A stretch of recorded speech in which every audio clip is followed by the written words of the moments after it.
sejak kebangkitannya, ulama bersama pengikut-pengikutnya istiqomah dan setia, jaga akidah dan sunnah Rasulnya. Alhamdulillah segala puji baginya, ulama bersama pengikut-pengikutnya istiqomah dan setia, menjaga agama manusia dan bangsa. Mari kuatkan niat kita, kita bulatkan tekad kita, terus lanjutkan amal kita, mengembangkan hikmah kita. Assalamualaikum warahmatullahi wabarakatuh.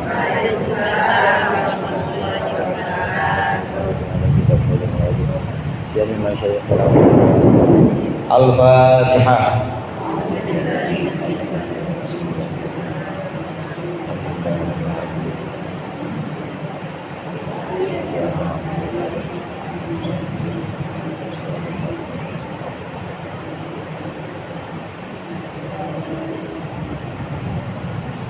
Bismillahirrahmanirrahim. Alhamdulillahil mu'allimil kullabi wa musahhilil khairi liman yata'allamu. Tsumma assalatu wassalamu 'alan nabi wa alihi wa sahbihi ya yu'lamu. Ya Rabbana kaffir 'anna dhunubana wa walidina wa liman huwa muslim. Nad'uka Allahumma ilman nafi'an min yawmina ilal hisab yaqumu. Amin amin amin wa ya fattahu. Amin amin amin wa ya alim. Alhamdulillahilladzi ahya bi dzikrihi quluba ibadihi al-'arifin wa amata an dawatihim hujubal khafa'i faqamu bi irsyadil ibadi ila 'ulumiddin. Wassalatu wassalamu ala sayyidina Muhammadin wa ala alihi wa ashabihi sadatil akramin. Amma ba'd. Fa inna ahsanal hadithi kitabullah wa khairul hadi hadi Muhammadin sallallahu alaihi wasallam wa syarrul umuri muhdatsatuha wa kullu muhdatsatin bid'ah wa kullu bid'atin dhalalah. Segenap jamaah Majelis Ta'lim Masjid Al-Abrar, kaum ibu, para ustadzah, ibu-ibu hajjah, hadirat sekalian yang dirahmati oleh Allah. Alhamdulillah pada sore hari ini kita berkumpul kembali di tengah hujan lebat. Alhamdulillah Allah masih bimbing kita untuk istiqomah mengaji dan menimba ilmunya. Mudah-mudahan hadirnya kita di sini mendapat ridho Allah. Apa yang tadi sudah kita baca dan akan kita baca menjadi sesuatu yang bermanfaat dunia akhirat. Amin ya rabbal alamin. Masih menjelaskan tentang sholat sunnah atau sholat tatawwu.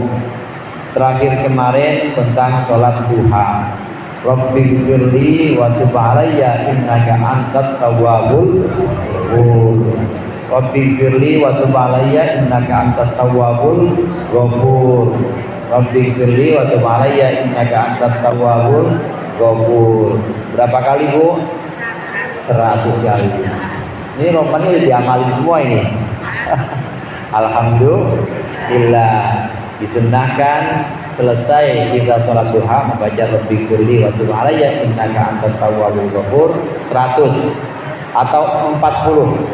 Nanti setelah itu baru doa Allahumma inna du'a du'auka wal baha dan seterusnya. Memang kalau ilmu harus diamalkan, Bu.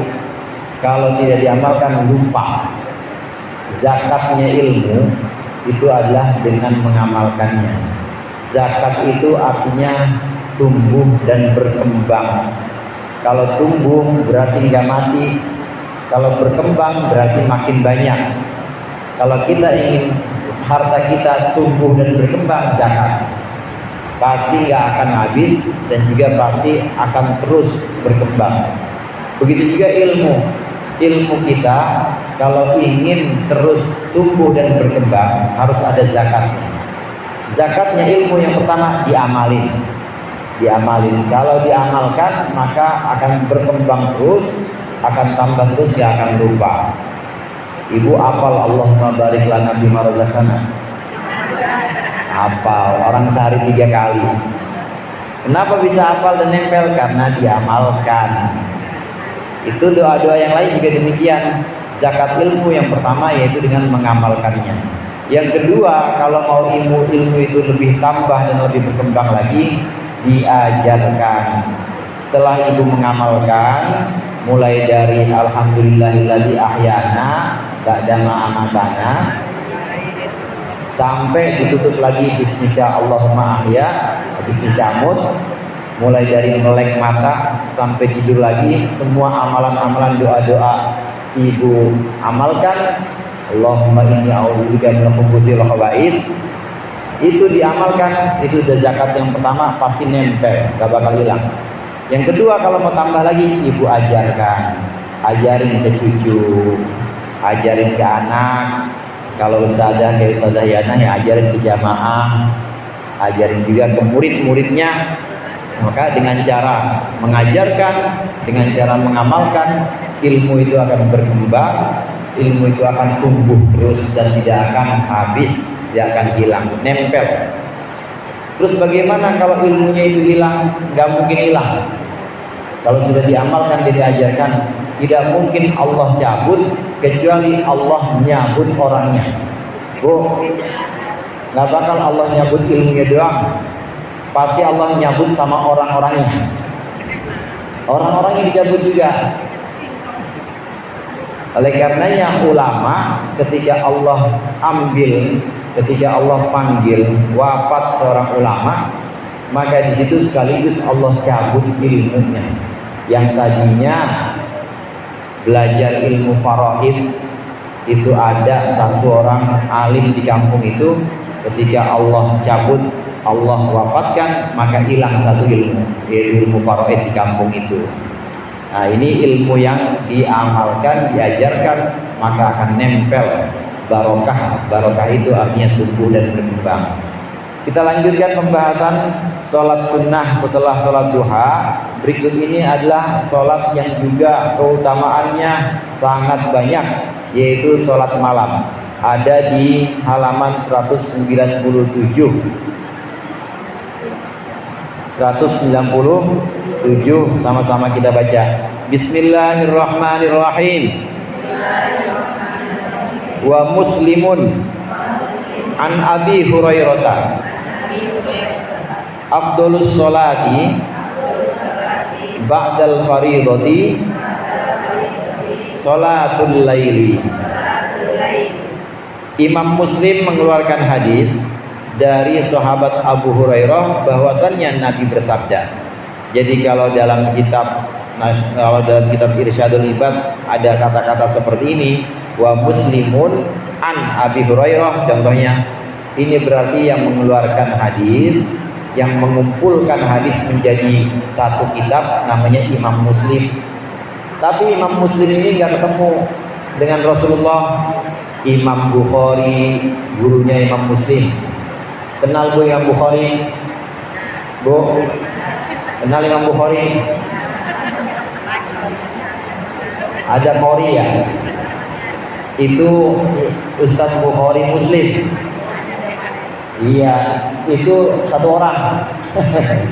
Satu orang Ustadz Bukhari Muslim. Tapi kalau dalam ilmu hadis ada imam namanya Imam Bukhari itu sendiri, Imam Muslim sendiri, jadi lain orang. Imam Bukhari gurunya, kemudian ada Imam Muslim muridnya. Dua-duanya beliau ini adalah orang alim, beliau ini adalah kelompok ulama yang ahli dalam bidang hadis. Masanya jauh setelah Rasulullah, jadi nggak ketemu dengan Rasulullah. dengan muridnya sahabat saja namanya tabi'in gak ketemu, atau dengan muridnya tabi'ut tabi'in gak ketemu, dengan Imam Syafi'i aja gak ketemu. Jadi lebih dulu Imam Syafi'i, Imam Bukhari dengan Imam Muslim ini adalah ulama hadis. Nah, beliau mengumpulkan hadisnya, mengumpulkan hadis-hadis yang sudah beliau teliti dan sudah beliau ambil dari gurunya, nyambung terus pada Rasulullah. Ada kitabnya namanya kitab Sahih Muslim. Kalau Imam Bukhari namanya kitab Sahih Bukhari. Kalau ada kata seperti ini dalam kitab Irsyadul Ibad, ini maksudnya Imam Muslim mengeluarkan hadis dari sahabat Abu Hurairah. Maksudnya Imam Muslim ini menerima dari gurunya, dari gurunya, dari gurunya, gurunya dari gurunya, dan seterusnya sampai kepada sahabat yaitu Abu Hurairah, bahwasannya Abu Hurairah mendengar Rasulullah bersabda. Ini sabda Rasulullahnya, afdhalus sholati ba'dal faridati sholatul lail. Afdhalus sholati, sholat yang paling utama, ba'dal faridati, setelah sholat fardu, sholatul laili adalah sholat malam, sembahyang malam. Sholat yang paling utama setelah sholat fardu itu adalah sholat malam. Setelah subuh sudah kita laksanakan, zuhur sudah, asar sudah, maghrib sudah, isya sudah, ada sholat yang paling utama dibanding sholat-sholat lain, dibanding sholat-sholat sunnah yang lain, yaitu sholat malam. Sholat malam ini banyak bukti atau dalil-dalil dalam Al-Quran. Di antaranya ayat Al-Quran yang Allah sebutkan, wabil ashari hum yastaghfirun. Di waktu sahur mereka itu orang-orang yang memohon ampun. Maksudnya di waktu sahur mereka itu orang-orang yang melakukan sholat. Ini sholat malam. Kemudian ada juga ayat tentang sholat malam itu yang menyatakan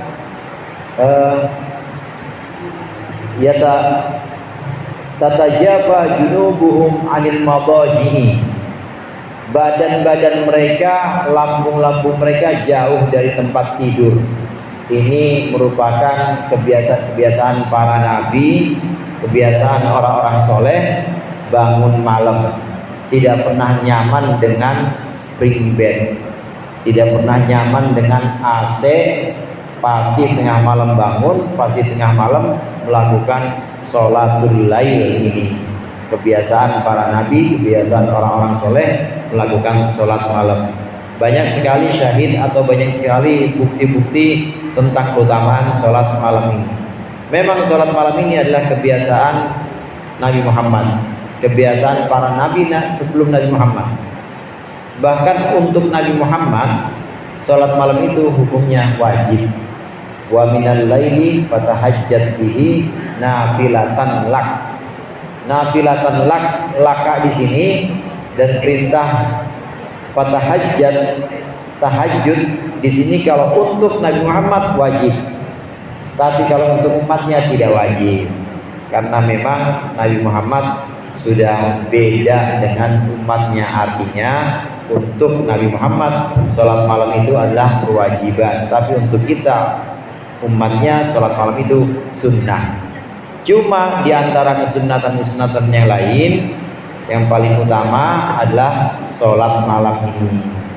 Ibu-ibu hadirat rahimakumullah, yang dimaksud dengan sholat malam itu bisa hasil atau bisa dapat pahala asal kita udah sholat isya, udah selesai sholat isya, ba'diyah kita udah selesai ba'diyah isya.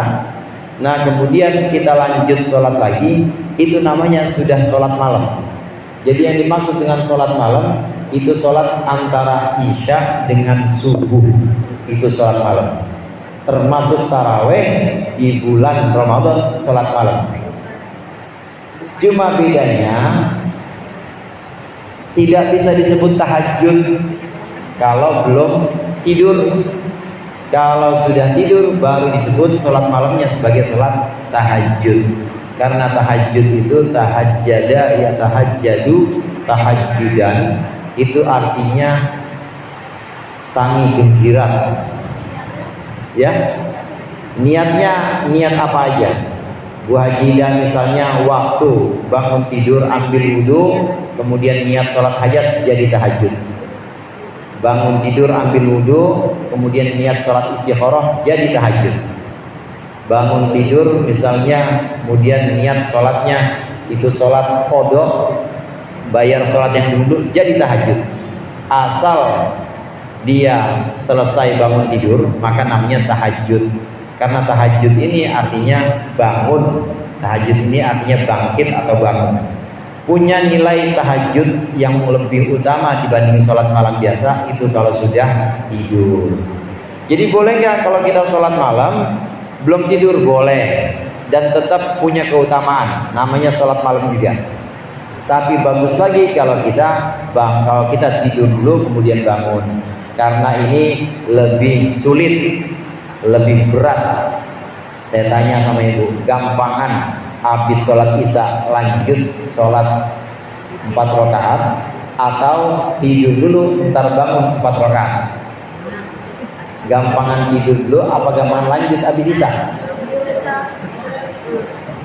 Gampangan tidur dulu apa gampangan lanjut habis isya, Bu? Gampangan lanjut. Pasti kalau tidur dulu 14. Kalau tidur dulu pasti susah dan lebih berat.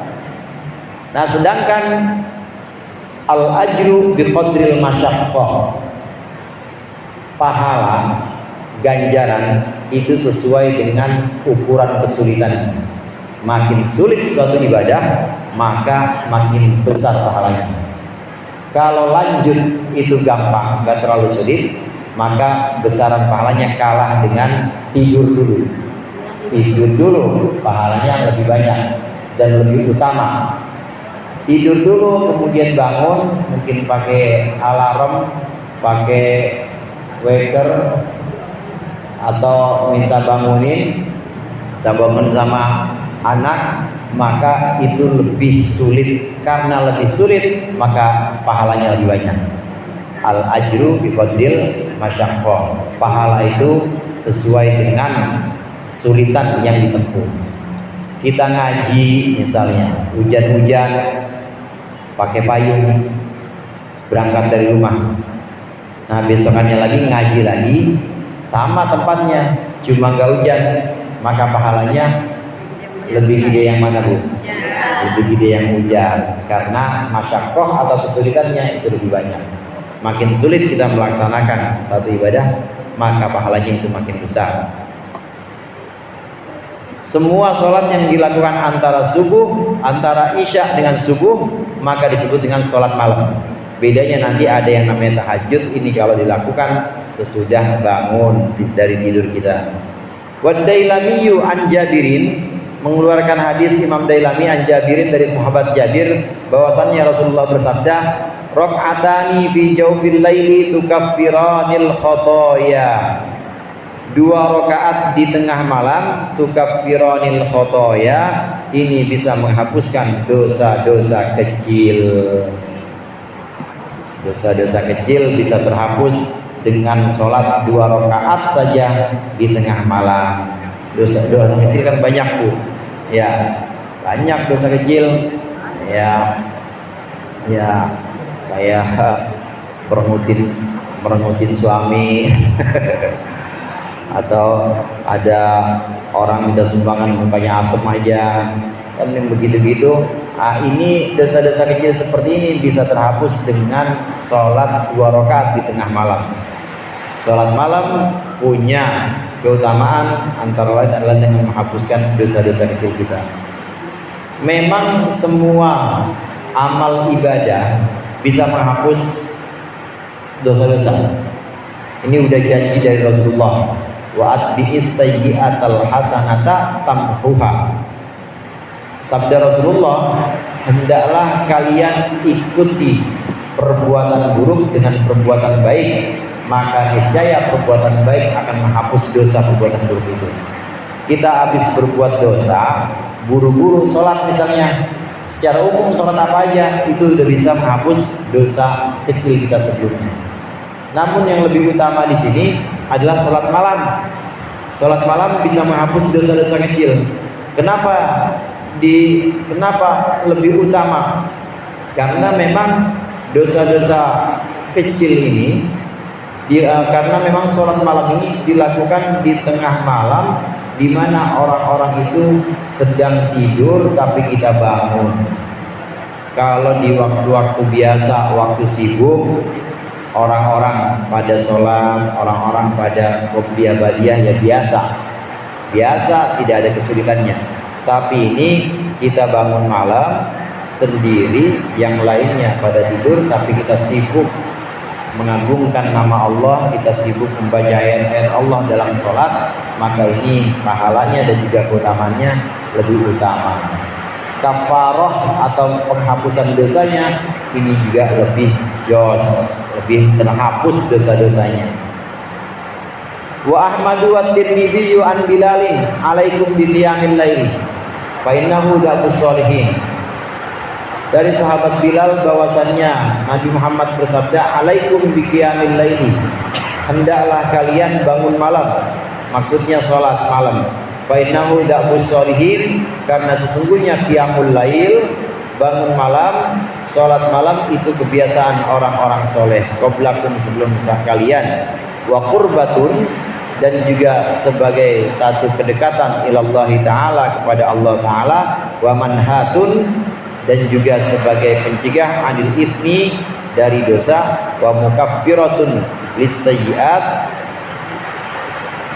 dan juga bisa menghapuskan litayyi'at, untuk keburukan-keburukan. Wa mutridatun liddai, dan juga bisa menolak penyakit anil jasadi, dari badan. Ini sabda Rasulullah tentang manfaat sholat malam, sembahyang malam. Pertama, sholat malam itu kebiasaan orang-orang soleh. Orang soleh itu pasti punya pengaruh. Ibu tahu lagu Tombo Ati, kambing kiro itu. Yang keberapa tuh? Yang kumpul dengan orang soleh. Orang soleh itu, kalau kita kumpul bersama-sama orang soleh, maka hati kita itu bersih. Kalau kita tidak kumpul dengan orang soleh, kemudian kita meneladani, kita ikutin kebiasaan-kebiasaan orang soleh, antara lain bangun malam untuk sholat.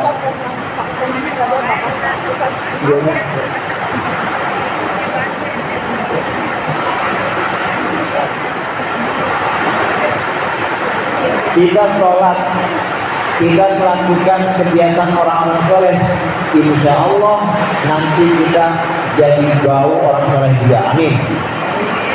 Jadi ketularan baunya. Bayangkan kalau kita mengikuti teladan orang soleh, kemudian kita termasuk orang soleh yang melakukan sholat malam, itu berarti ada banyak manfaat yang bisa diambil oleh keluarga kita. Artinya dalam keluarga kita juga ada satu yang baunya bau orang soleh. Kalau dalam satu rumah tidak ada bau-bau orang soleh, insya Allah yang lainnya nanti bakal ngikutin. Pasti itu. Yang lainnya akan terpengaruh, yang lainnya akan dapat mengambil manfaat dari orang soleh. Ini manfaat sholat malam yang pertama. Yang kedua, sholat malam ini sebagai bentuk kedekatan kepada Allah. Bentuk kedekatannya kepada Allah tidak seperti ibadah-ibadah lain yang dilakukan di saat keramaian. Kalau ibadah dilakukan saat keramaian itu udah biasa, dan nanti tentu juga akan Allah umumkan. Ini jamaah al-abrar, ini orang-orang yang sering ngaji, ada semua catatannya amal, dan diumumkan. Nanti di yaumil qiyamah, di padang mahsyar diumumkan catatannya. Ibu Pak Ani ngaji pulang duluan, tapi nggak apa-apa, oleh Allah tetap diganjar pahalanya full Semua ada catatannya dan akan diumumkan kepada makhluk. Ibadah-ibadah yang dilakukan secara terang-terangan berjamaah nanti juga akan diumumkan secara terang-terangan. Ada ibadah-ibadah yang dilakukan secara rahasia dan ini menjadi orang yang melakukannya ini sebagai orang yang dekat kepada Allah karena dia menyembah Allah dalam kesendirian, dia menyembah Allah ini sembunyi-sembunyi, nggak ada orang yang tahu. Orang yang menyebutkan nama Allah dalam hatinya, dalam dirinya, maka Allah akan mengingatnya juga. Allah sendiri yang ingat, nggak perlu diumumin. Ini bentuk kedekatan. Artinya orang yang sholat malam secara rahasia, yang lainnya pada tidur pulas, dia bangun hanya berdua saja dengan Allah. Ini menunjukkan hubungan yang intim, hubungan yang sangat dekat dengan Allah. Beda dengan ibadah-ibadah yang jamaah sifatnya, sholat malam ini sendirian, yang menunjukkan kedekatan kita kepada Allah. Satu hadis Rasulullah pernah mengatakan, barang siapa yang mengingatku, ini hadis qudsi, Allah berfirman, barang siapa yang mengingatku di keramaian, maka aku akan mengingatnya, aku akan menyebut namanya di keramaian yang lebih baik dibanding jamaahnya dia. Barang siapa yang menyebut namaku, mengingat namaku dalam kesendirian, dalam hati saja, maka aku akan mengingatnya dalam kesendirianku. Maksudnya Allah sendiri nanti yang ingat, akan Allah catat. Hingga ada satu kelompok orang, ada satu kelompok orang-orang Islam, kelompok orang-orang beriman, ini ketika di sorga, orang-orang belum selesai dihisab, belum selesai perhitungan, diaudit, tanyain umur berapa, dipakai buat apa, harta berapa banyak, dari mana asalnya, dipakai buat apa, tanyain. Orang-orang masih pada melalui hisab, tapi ini ada kelompok orang Islam, orang yang beriman ini udah masuk surga duluan. Malaikat pada bingung, bingung malaikat, kalian siapa? Kok udah sampai surga duluan? Orang-orang masih pada ditimbang amalnya, masih pada diperhitungkan, dihisab amal perbuatannya. Kok kalian sudah ada di sini? Apakah kalian tidak melalui pertimbangan amal? Maka orang-orang ini jawab, enggak, saya nggak pakai timbang-timbang, amalannya nggak ada pak, timbangan amal. Apakah kalian tidak melalui perhitungan amal? Tidak, kami juga tidak melalui perhitungan amal. Loh, kok kalian bisa sampai surga duluan, kata malaikat. Maka orang-orang ini jawab, sesungguhnya kami beribadah kepada Allah di dunia dengan cara rahasia, maka Allah memasukkan kami dalam surga dengan cara rahasia juga. Sampai malaikat nggak tahu. Salat malam, salatul lail ini juga demikian. Setelah kita selesai sholat fardu, ditambah sholat duha, tambah qobliyah ba'diyah, kita tambah sholat malam, sendirian cuma kita bangunnya.